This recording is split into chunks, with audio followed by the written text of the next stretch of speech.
You've been searching for peace, for truth, for something that doesn't fade when circumstances change or when the people you love walk away. You've read the books, listened to the teachers, maybe even sat in silence, hoping the chaos would calm. But no matter how far you go, no matter what answers you collect, something still feels just out of reach. What if the reason you haven't found what you're looking for is because it was never missing? What if the truth isn't hidden in some distant place, but is instead quietly present in the very act of seeing, in the breath you just took, in the awareness that's hearing these words now? We've been taught to look outward, to fix ourselves, to heal, to improve. But what if the real freedom isn't in becoming more, it's in seeing clearly? And what if everything you've ever labeled as not me, everything you've judged, feared, or resisted was actually just you wearing a different face? In the hall of mirrors we call reality, each reflection tells a story. But what happens when you stop chasing the story and look directly into the mirror? Come with me, because what you see next may change everything. You've been walking through life thinking you are the image in the mirror, the thoughts that flicker across your mind, the feelings that come and go like weather, the opinions that seem to define who you are, the memories that form your story, the body you see when you look down or into your reflection. You've believed this is you, but what if that's only the reflection? What if everything you think, you are the roles, the fears, the habits, the histories, simply a pattern appearing on the surface, while the real you has never changed? There's a stillness behind your thoughts, a quiet space behind your emotions. It's always there, even when everything else is shifting. And if you slow down long enough, just long enough, you can begin to notice it. Right now, take a breath, watch it rise and fall. And now notice the one who is watching, not the breath itself, not the thoughts about the breath, but the one who sees. That seeing silent, steady, unmoved is the mirror. You are not what passes through awareness. You are awareness itself. Let this sink in. Your thoughts can't be you. Why? Because you are aware of them.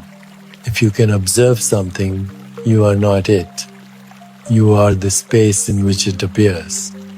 You are the field in which it rises and fades. Anger comes and goes. Sadness, joy, confusion, they all pass through. But you remain every single time, every single moment, watching, noticing, present. So why does this matter? Because for most of our lives, we're trapped in the reflection. We chase things we believe will complete the image, status, love, success. Or we try to erase what we think is flawed trauma, doubt, regret. We spend years, sometimes entire lifetimes, trying to manipulate what's showing up in the mirror without ever realizing we are not that image. We are the mirror, and the mirror doesn't need fixing. It was never broken. It never got hurt. It never failed. It never needed to become something else. It just watched silently, lovingly, endlessly. This is what the great sages and mystics have pointed to for centuries. Not a self that needs improvement, but a self that is already whole, already free, already untouched by the drama of the world. That self is not an object you can see or grasp. It is the subject, the seared awareness in which all seeing happens. Let's go deeper. Imagine standing in front of a mirror covered in dust. You wipe at the dust, and for a moment you see your face clearly. Then a storm comes, and more dust settles. Again you wipe, again it clears. This is what happens when you meditate, when you practice presence, when you let go. You're not fixing yourself, you're remembering what's always been there. The mirror was never broken. It only appeared hidden. This is the heart of all transformation, not adding something new, but removing what was never truly you to begin with. The moment you recognize yourself as the mirror, a radical shift occurs. You stop trying to chase every thought. You stop believing every emotion needs solving. You stop reacting to life as if it's happening to you. Instead, you begin to witness life as it is, without clinging, without resisting, without getting lost. Even the body becomes part of the reflection. It changes, it aches, it grows tired. But still, something watches, something knows. And that something has no age, no shape, no boundary. It cannot be burned by fire or washed away by sorrow. It was there the day you were born. And it will be there the day your body falls away. And even then, it will still be watching. Right now, as you hear these words, you may sense it. That quiet awareness behind your eyes. That deep stillness beneath your heartbeat. That is what you are. Not your name. Not your past.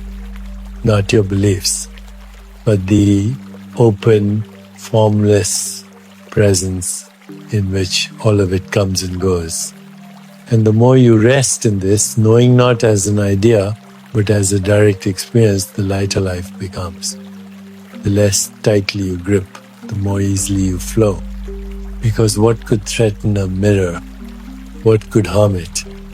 The images may be violent, the storms may rage, but the mirror remains clear, untouched, waiting patiently for you to see what's real. So let go. Let the reflections dance. Let the stories pass. Let the world move the way it moves. And return again and again to the stillness that watches. That stillness is you. You are not what you see. You are what sees. There is a momenta, quiet, holy moment when you realize that the prison you've been trying to escape was never locked. You look around at your life and notice that the bars were made of thoughts.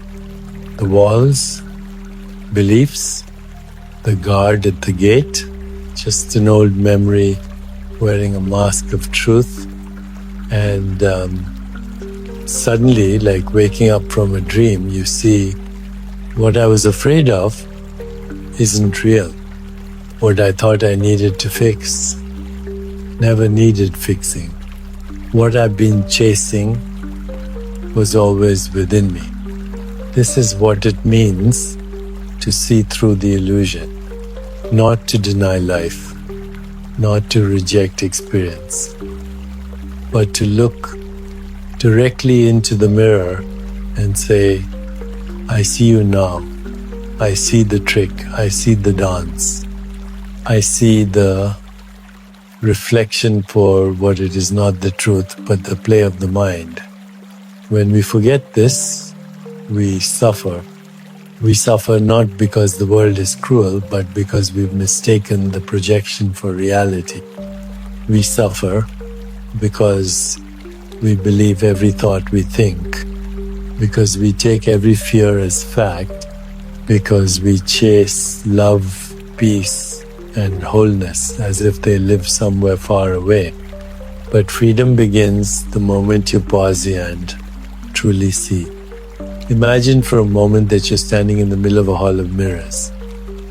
Every mirror shows a different version of you. some smiling, some broken, some powerful, some afraid. You've spent years talking to these reflections, arguing with them, pleading with them, trying to fix them. But then you stop. You take one step back and you realize none of them are you. They are images. They move when you move. They frown when you frown. They smile when you fake a smile. But the real you, the you who ceases untouched by all of them, this is not a philosophy. It's not something to believe. It's something you already know, deep in your bones. If you just get still enough to remember, think about the voice in your head, the one narrating your life. It says, you're not enough. It says, you'll be safe when it says, you must fix this. You must prove that. You must become more. But ask yourself, who is hearing that voice? Who is listening right now? That listener, that aware presence has never judged you.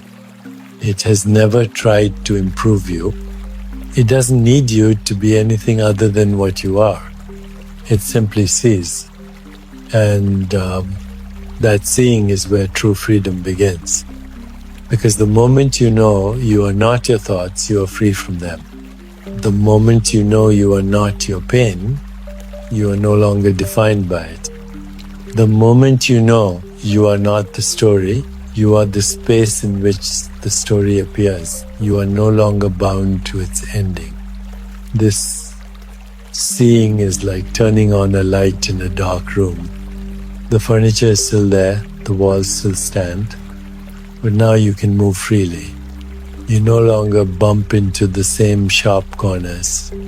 You no longer cry out in confusion, asking where you are, because now you see, and what you see is that even the concepts of real and unreal are part of the illusion. The dream feels real while you're dreaming. The nightmare feels real while you're trapped in it. But when you awaken, you understand it was all the mind. This waking up doesn't mean abandoning life. It means meeting life with clarity. You can still feel, you can still love, you can still cry, laugh, ache, and heal. But now there is space around the experience. You don't drown in every wave. You don't mistake the weather for the sky. You know who you are, not as a fixed identity, but as the open field in which identity comes and goes.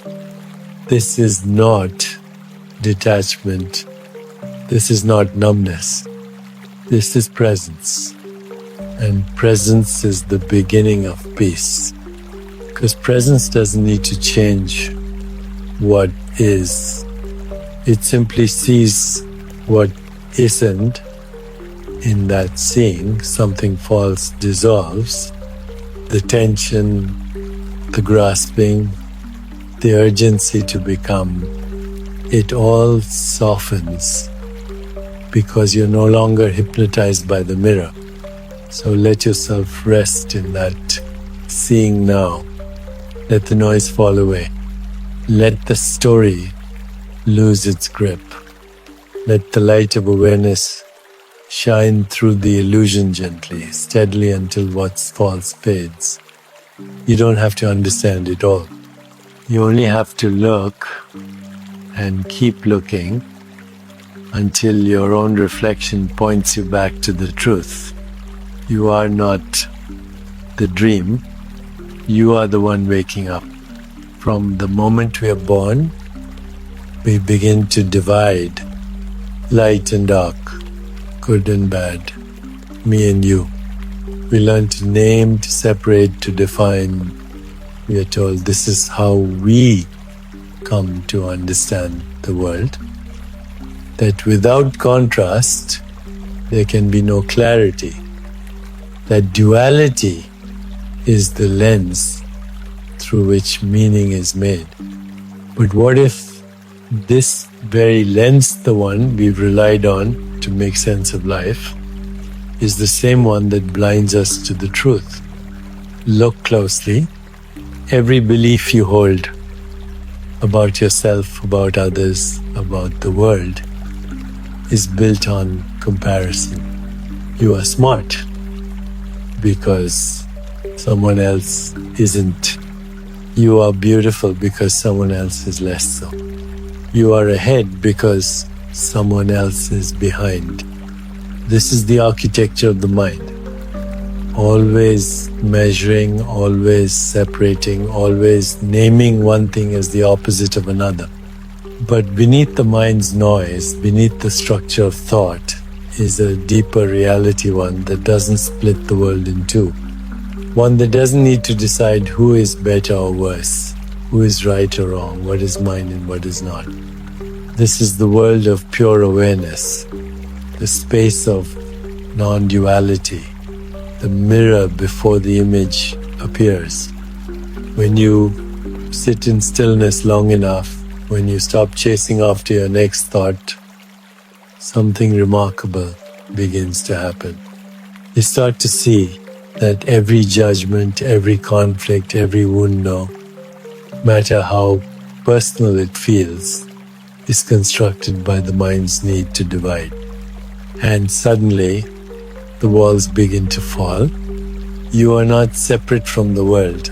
You are the space in which the world appears. You are not the voice in your head. You are the presence that hears it. You are not this body or that body. You are the life that animates them both. Duality is not a flaw in your thinking. It is your thinking. But you are not your thoughts. That's the key. Right now, your mind might say, that's too simple, or that can't be true, or that's not how it feels. But look closer. Not with your thoughts, but with your awareness. Everything you see, every person, every object, every idea comes wrapped in labels, friend or stranger, safe or dangerous, success or failure. And yet, when you strip away those labels, when you rest in the bare experience of life without judgment, what's left is astonishingly whole, unbroken, unified. A tree is not good or bad, it simply is. A breeze has no identity, no agenda. It moves, and it's gone. The sun does not shine for one person and not another. It simply shines. The world, in its purest expression, doesn't know duality. It only knows presence. Duality is created the moment the mind steps in and says, this is this and that is that. But reality doesn't speak in opposites. It speaks in silence. It speaks in stillness. It speaks in the quiet knowing that everything you see is part of one seamless whole. You cannot find peace in a divided mind, because a divided mind will always be searching. It will always want to resolve the tension it created. But once you see that the tension is imaginary, that the opposites it fights over are illusions, it loses its grip. This doesn't mean that pain disappears or that challenges no longer arise, but it does mean you stop taking them so personally.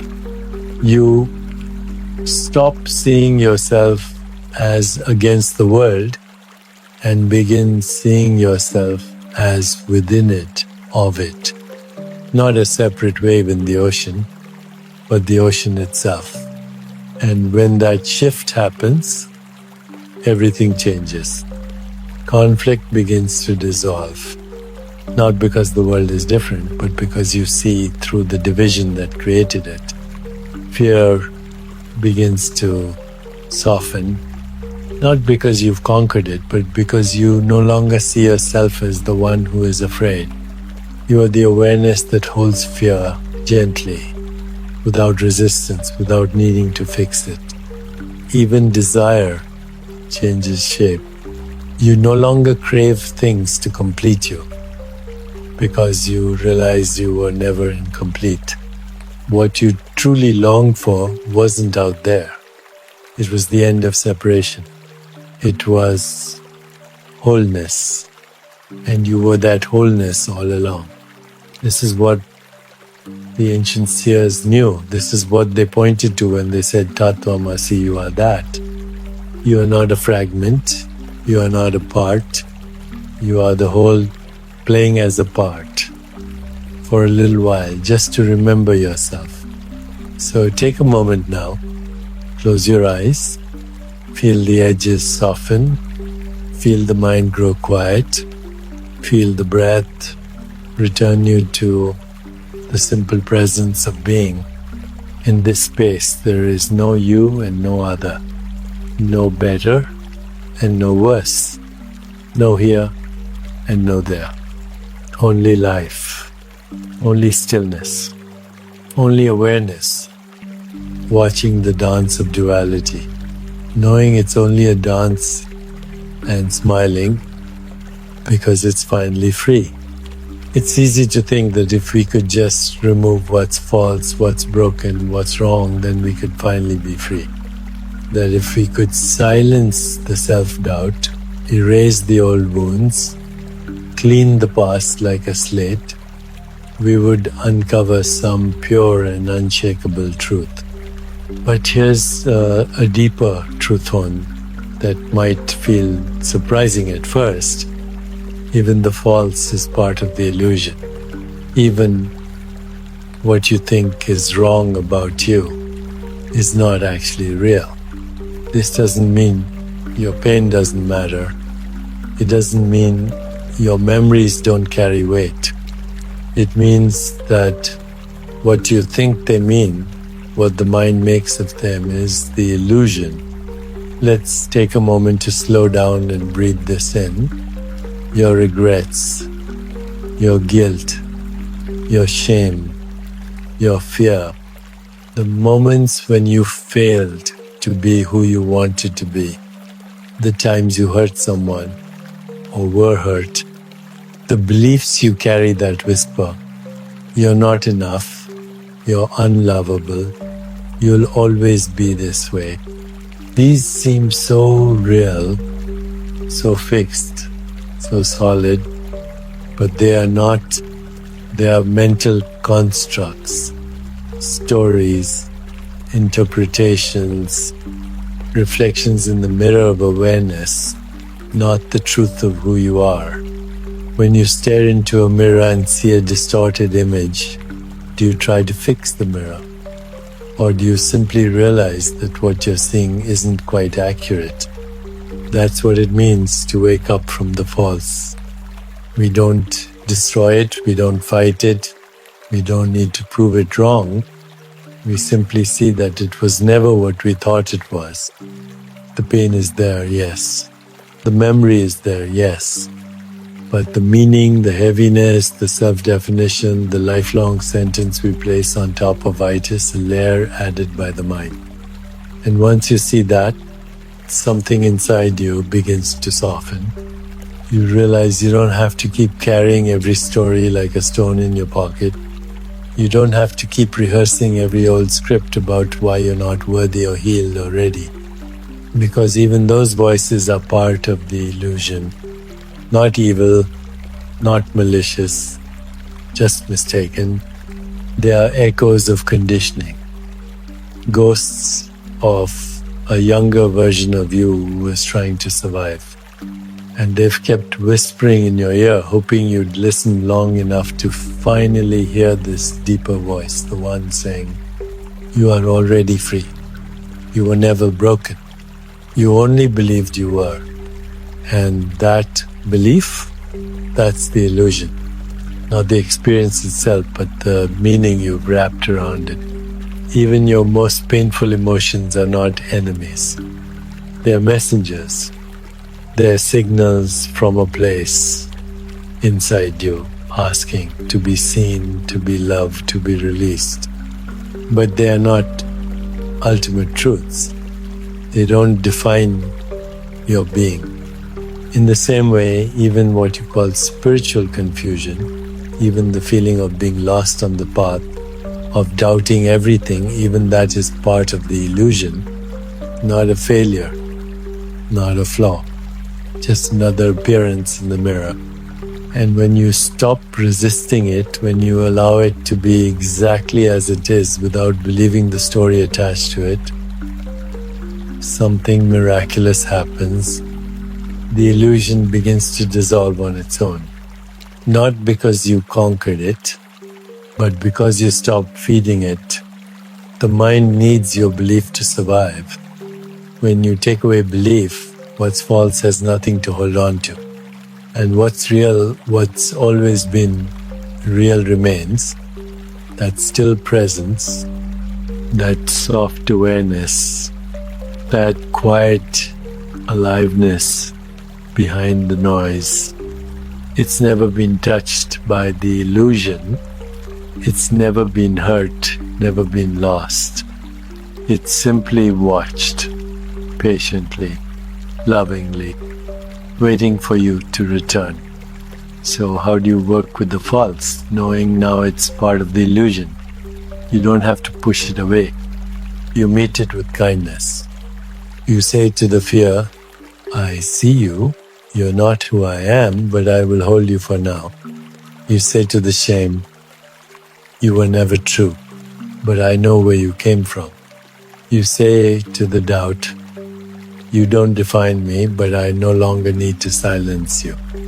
In that space of gentle presence, what's false begins to dissolve not with violence, but with light. The false is not your enemy. It is the veilant. Your awareness is the hand that lifts it.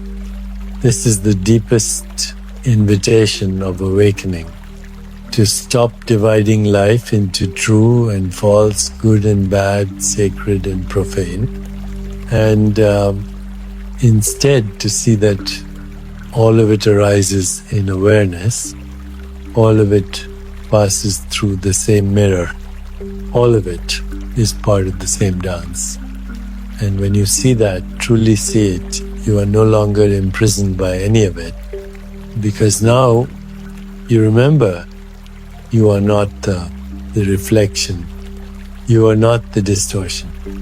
You are the space that holds them all and needs none of them to be whole. So let the false appear. Let the mirror show you what it will. And simply smile, because now you know it was never you, and it never had to be. If you made it this far, it means something inside you is ready to see differently, ready to stop running, ready to stop searching for truth in places it never lived. And maybe, just maybe, you're beginning to feel the quiet presence that's been here all along. The stillness behind the thoughts, the clarity beneath the confusion, the love that needs no reason. Let yourself rest in that, not as a concept, not as a lesson, but as a lived experience, even if only for a moment, because this isn't about becoming someone new. It's about remembering what you are, what you've always been before the illusion took hold, before the mirror filled with noise, before the world convinced you that you were less than whole. And if this journey has helped even a little, if it cleared a little fog from the mirror, if it brought you back to yourself, then share it. Share it with someone you love, with someone who's been quietly searching too, with someone who just needs to hear you are already enough. And if you'd like to keep walking this path of clarity, presence and peace, I invite you to subscribe. This channel is